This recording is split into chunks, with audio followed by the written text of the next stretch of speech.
Alrighty, Jeremiah 7. So Jeremiah 6 discussed, the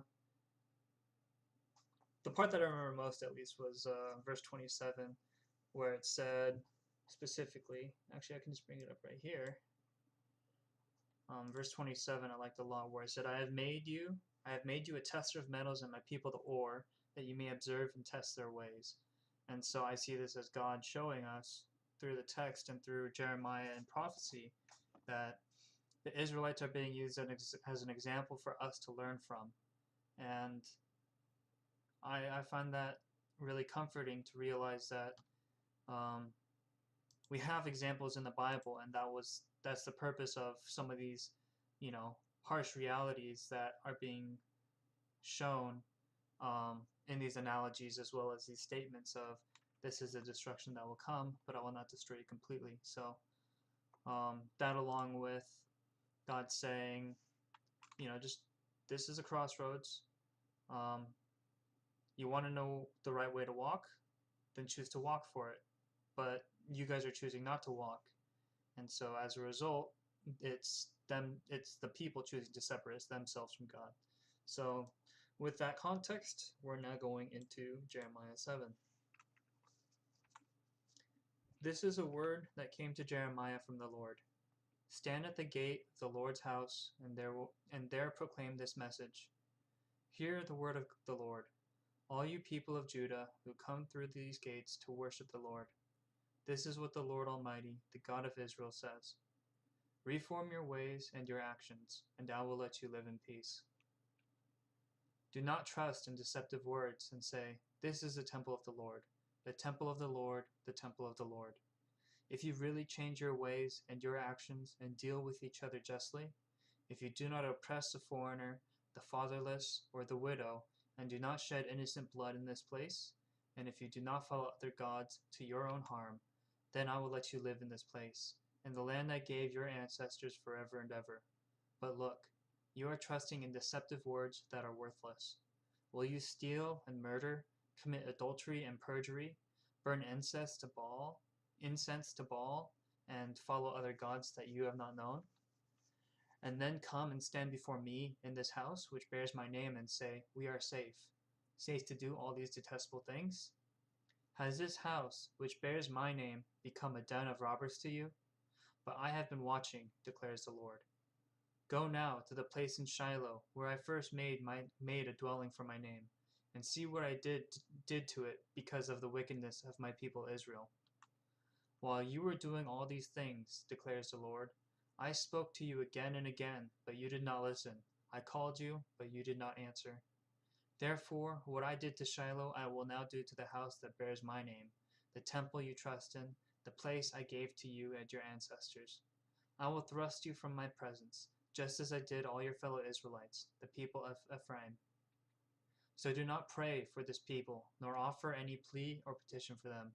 Do not plead with me, for I will not listen to you. Do you not see what they are doing in the towns of Judah and in the streets of Jerusalem? The children gather wood, the fathers light the fire, and the women knead the dough and make cakes to offer the Queen of Heaven. They pour out drink offerings to other gods to arouse my anger. But am I the one they are provoking, declares the Lord? Are they not rather harming themselves to their own shame? Therefore, this is what the sovereign Lord says. My anger and my wrath will be poured out on this place, on man and beast, on the trees of the field and on the crops of your land, and it will burn and not be quenched. This is what the Lord Almighty, the God of Israel, says. Go ahead, add your burnt offerings to your other sacrifices, and eat the meat yourselves.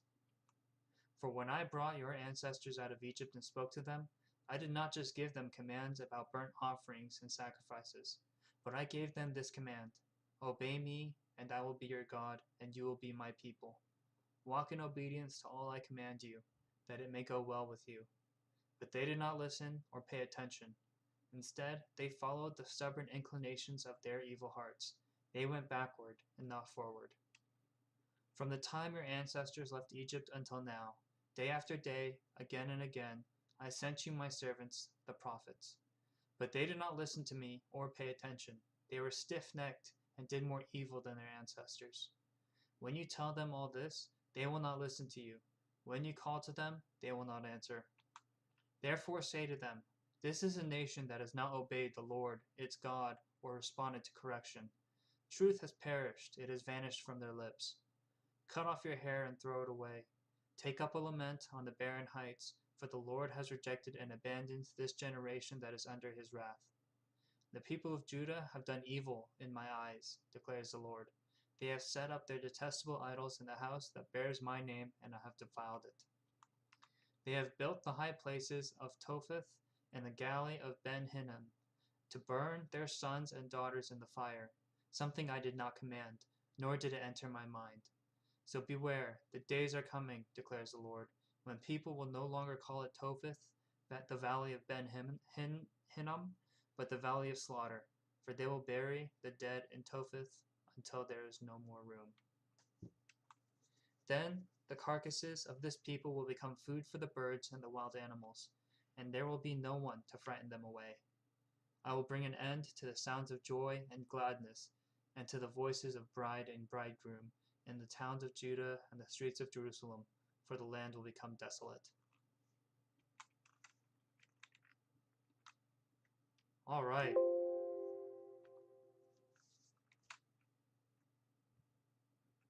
So the message Jeremiah seems to be sending from God in this chapters is a lot like the other ones.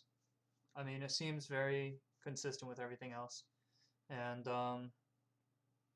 so just in the first three verses, third verse has the same sentiment. What seems to be a theme with the Jeremiah chapters is the first, early on in the chapter, it seems to have some kind of statement from God saying like, change your ways and you'll be saved. And it's always an offering of this is how you can be saved and to avoid certain things and how to be saved, really just the full pathway. And a guide, he's giving instruction and promises that will come with it if you follow that instruction.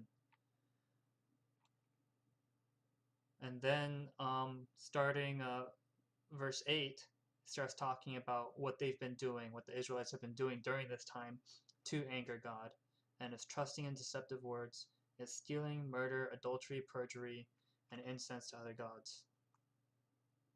And the, I guess, feeling of entitlement that the Israelites have to feel that they can come to, the Lord's temple and say, we are safe. And so, understandably, God is very confused. I guess confused isn't the right word, but appalled, rather, because of the audacity of these people to say that they're safe despite having done and knowing that they have done these detestable things. And verse 11, what Jeremiah has to prophesy is very similar to what Jesus says later. And I do believe that at some point he says, has the temple become a den of robbers? Testament.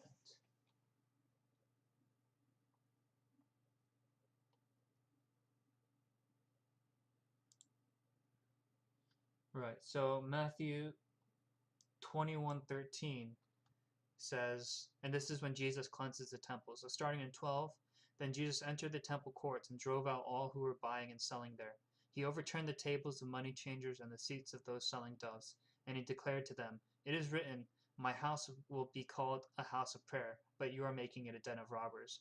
So if you were here for the first chapter in Jeremiah when I did that, I said that a lot of Jesus's quotes from Scripture are actually from Jeremiah itself, and this is one of those examples in that this house has become a den of thieves and robbers, and it's where people are not using it for worship, but rather just for personal benefit. And so then God says to go to the place in Shiloh, and I'm actually not sure what that is, so I'm going to look it up.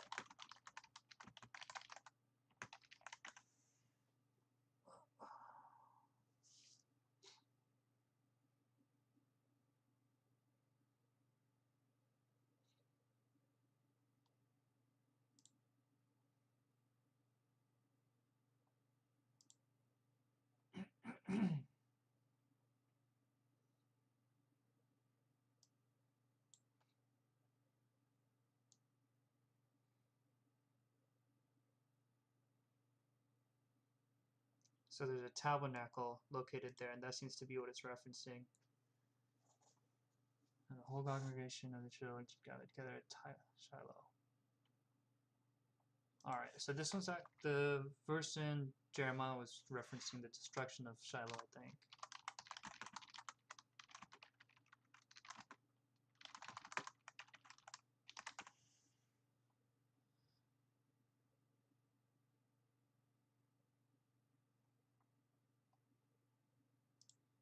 Okay, so it is the destruction of the tabernacle of Shiloh. And so this is in Exodus.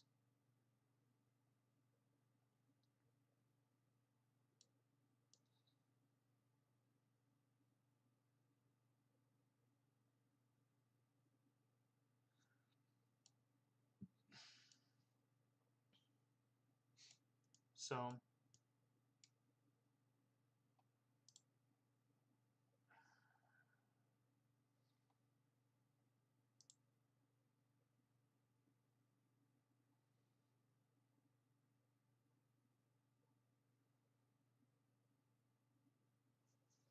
oh, okay, so this is where Samuel was raised. Okay. Alright, so the Bible doesn't record exactly when Shiloh met its final destruction, but what is known for certain is that it was completely destroyed. Alright, so this is just, so Jeremiah is referencing that Shiloh was destroyed and that it was God's doing, and that's what God is telling them, and God is letting them know that he can do the same thing to the Israelites' homes.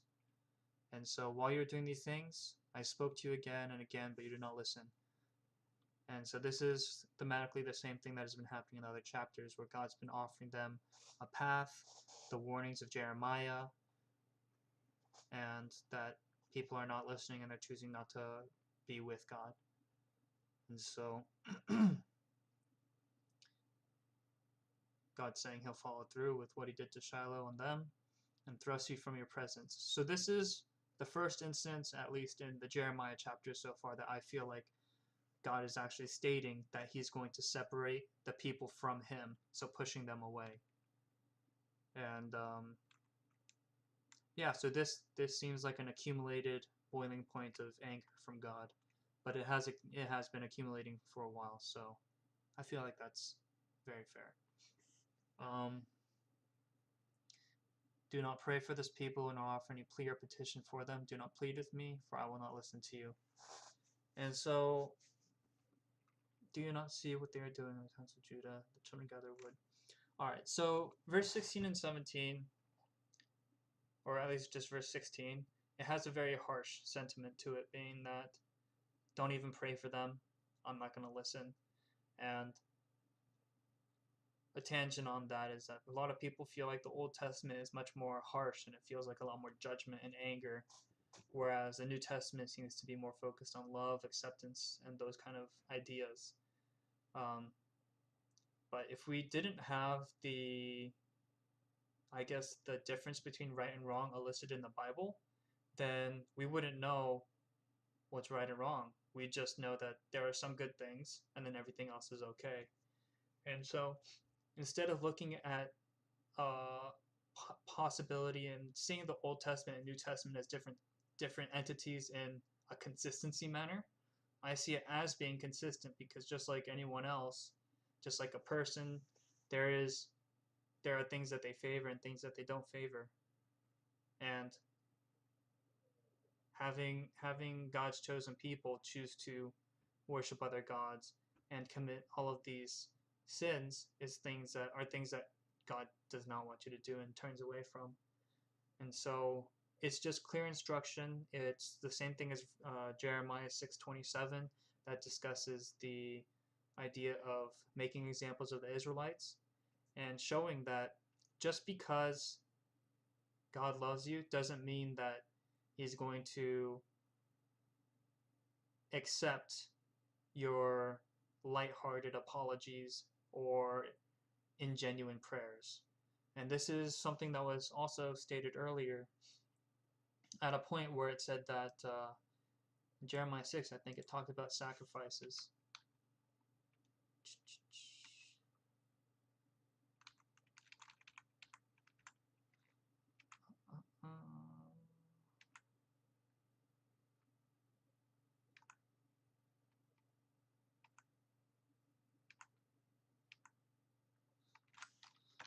So I think it was actually Jeremiah 5. And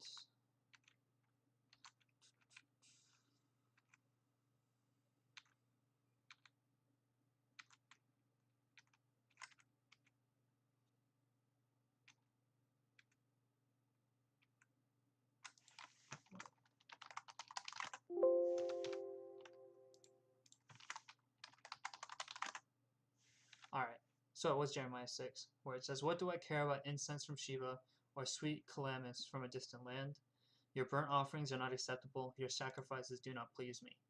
And this shows that just because you follow up your sins with just an action of burnt offering or sacrifice, which ends up being superseded by when Jesus comes and says, no longer will you have to sacrifice or burn offerings. But the idea of coming to God and saying, I'm sorry, without genuinely meaning it, is the lack of sincerity if you're not making an act of change. And that idea of active change was also shown in Jeremiah 7. And so if you're not doing these things, then God's not going to entertain the idea of you. He's not stupid. So be real is all that needs to be said. And I think Jeremiah does a good job of being very real with the people, which is why a lot of people didn't like him. But yeah. So moving on. But am I the one they are provoking, declares the Lord? Are they not rather harming themselves to their own shame? Therefore, this is what the sovereign Lord says: my anger and wrath will be poured out on this place. So verse 20 is very similar to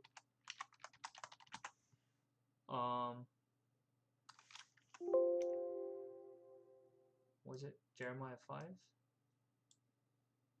I don't know how this idea is of trying to figure out every single text, but there was in Jeremiah 5 or 6, it was talking about the Israelites' wickedness being poured out over everyone, man, woman, child. And so verse 20 sounds a lot like that, where it says, my anger and my wrath will be poured out on this place, on man, beast, on the trees in the fields, on everything, and it will burn and not be quenched. So this is similar to what has been said in other chapters, to say that their wickedness that seems to be everywhere is going to be followed by anger and wrath being poured out on it as well. And and then here God is mocking the idea of the burnt offerings and says, go eat the meat yourselves, because you're not giving it. You might be sacrificing it to me, but you're not genuinely doing so. So you might as well eat it.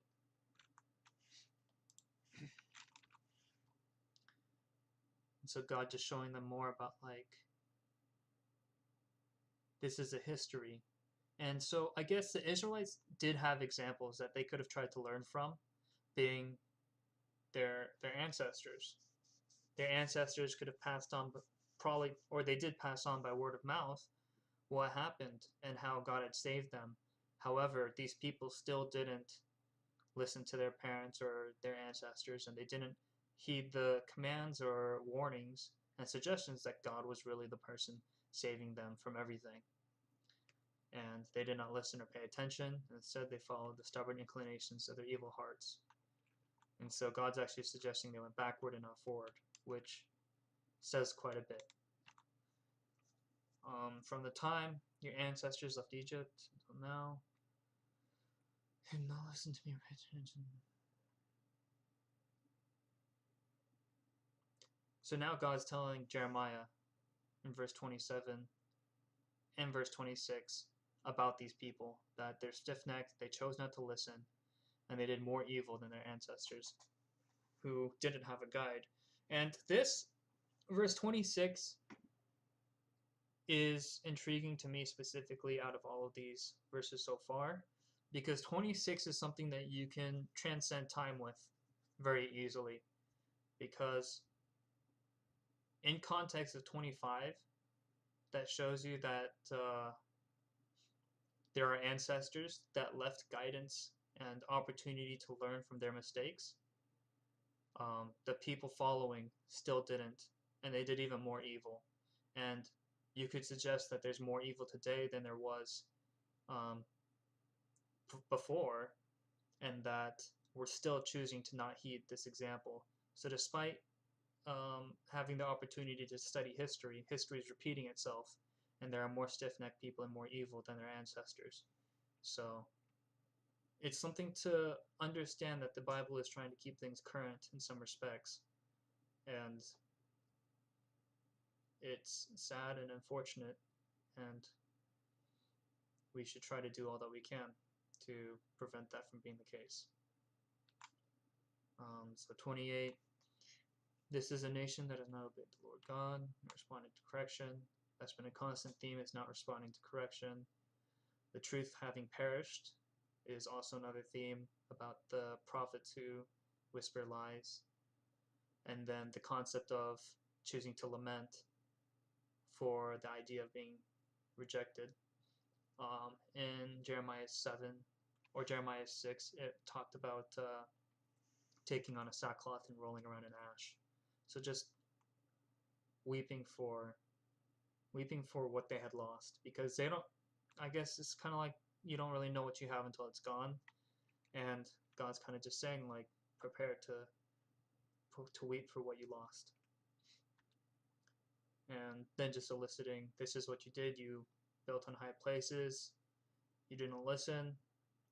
Days are coming when people will no longer call it this, but rather a slaughter. And then a very dark image of people being food for birds and the wild animals. And so just, it's a growing anger that God's showing and having Jeremiah prophesy in Jeremiah 7. And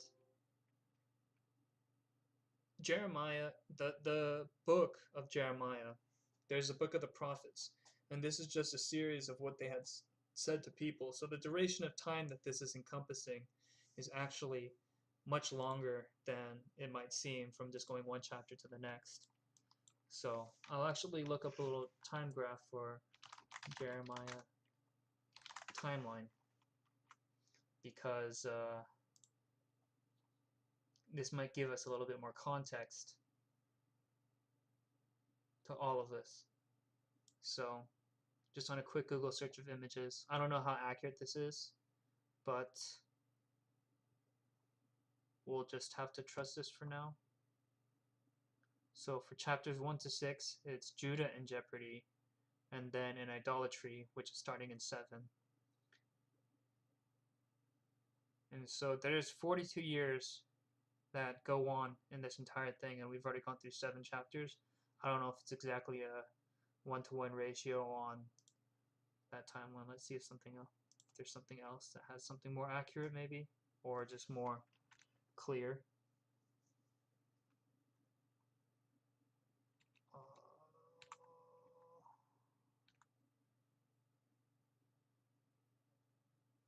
Okay, so this is actually something I've heard about, is that Jeremiah spanned the time of 5 different kings. And so where's Jeremiah here? Jeremiah's here.